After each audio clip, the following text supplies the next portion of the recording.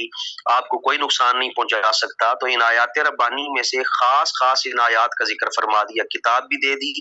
حکمت بھی دے دی، اور آپ کو جملہ ان امور کا علم عطا فرمایا جن کا پہلے آپ کو علم نہ تھا۔ تو یہاں پر اگر آپ تھوڑا سا غور کریں تو آپ کو اندازہ ہو جائے گا کہ لوگ کہتے ہیں کہ نبی پاک کو اتنا علم دیا، اتنا علم نہ دیا،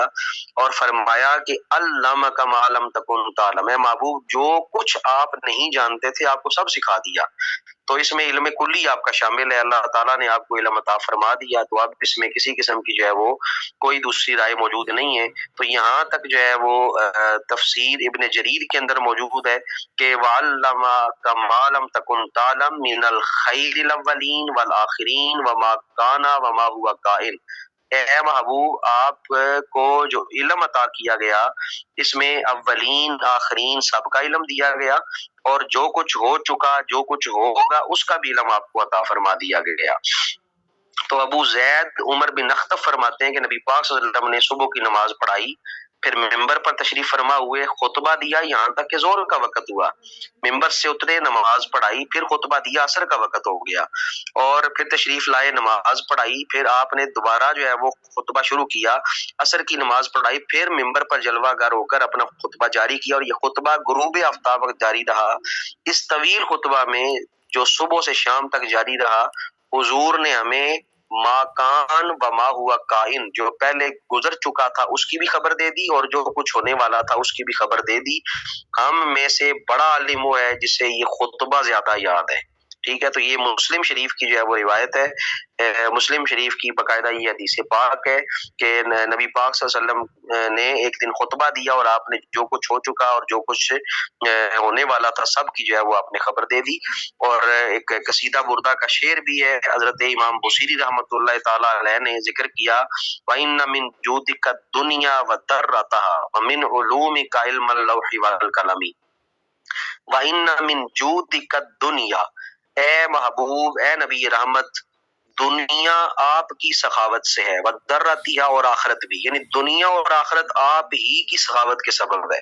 وَمِنْ عُلُومِكَ عِلْمَ اللَّوْحِ وَالْقَلَمِ، اور لوح و قلم کا علم آپ کے علم کا جو ہے وہ ایک قطرہ ہے، ایک حصہ ہے۔ ٹھیک ہے، یعنی آپ کے علم بحر بے کراں کا ایک حصہ ہے، ایک قطرہ ہے۔ یہ کتنی زبردست تعریف ہے۔ اللہ تعالیٰ کا علم ما کان و ما یکون کے علم میں منحصر نہیں ہے تاکہ مساوات کا شبہ ہو، بلکہ اس علم کو تو علم الہی سے اتنی بھی نسبت نہیں جو قطرے کو سمندر سے ہے، کیونکہ جو کچھ ہو چکا، جو کچھ ہوگا یہ محدود ہے، اور اللہ تعالیٰ نے اپنے محبوب کو جو کچھ ہو چکا، جو کچھ ہوگا اس کا علم دے دیا۔ تو اس کو اللہ کے علم سے جو ہے وہ موازنہ کرنا، کمپیئر کرنا کہ اللہ کے علم کے مشابہ ہو گیا، مساوی ہو گیا، یہ انتہائی احمقانہ بات ہے اور انتہائی بےہودہ قسم کا یہ نظریہ ہے۔ اللہ تعالیٰ نے اپنے محبوب کو جتنا دیا اپنی رحمت سے دیا، اپنی جو ہے وہ برکت اپنی حکمت سے عطا فرمایا، اور جتنا نبی پاک کو دیا اللہ بہتر جانتا ہے کتنا دیا، لیکن بے حساب دیا، اور جو ہے وہ بغیر کسی جو ہے وہ تول کے دیا۔ اللہ تعالیٰ نے اپنے نبی مکرم صلی اللہ علیہ وآلہ وسلم کو بے پایا علوم سے نوازا، اسرار و معارف کے جن خزانوں سے آپ کے سینہ کو لبریز فرمایا، ان کا ذکر قرآن میں متعدد جگہ پر جو ہے وہ کیا جاتا ہے اور متعدد جگہ پہ یہ چیز موجود ہے۔ تو یہ جو آیت مبارکہ ہے نبی پاک صلی اللہ علیہ وآلہ وسلم کے علم غیب پر سب سے بڑی دلیل ہے کہ وَعَلَّمَكَ مَا لَمْ تَكُنْ تَعْلَمْ، اے محبوب جو کچھ آپ نہیں جانتے تھے آپ کو اس کا بھی علم عطا کر دیا۔ تو اب اگر کوئی کہے کہ یہ علم نہیں، وہ علم نہیں، اس چیز کے بارے میں نہیں پتا، اس چیز کے بارے میں نہیں پتا، تو وہ قرآن کا انکار کرتا ہے۔ تو اسے ہوش کے ناخن لینے چاہیے کہ اللہ تعالیٰ نے یہ جو محبوب دیا ہے اس میں کوئی